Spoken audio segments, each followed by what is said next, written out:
Here's how to delete Temu account.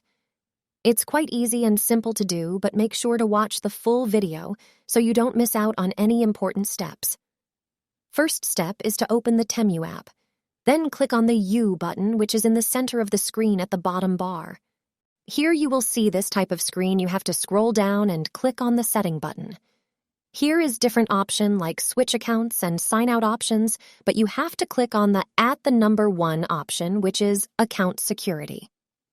Here is the last is delete your Temu account. Click on it here. You can carefully read the guidelines about your Temu account. Then click on the I want to permanently delete my Temu account and all its data.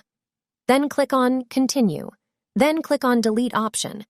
Next step is to verify your identity to delete Temu account. After verification, click on the Continue, and your account will be deleted successfully. Now you can see I don't have any account on Temu.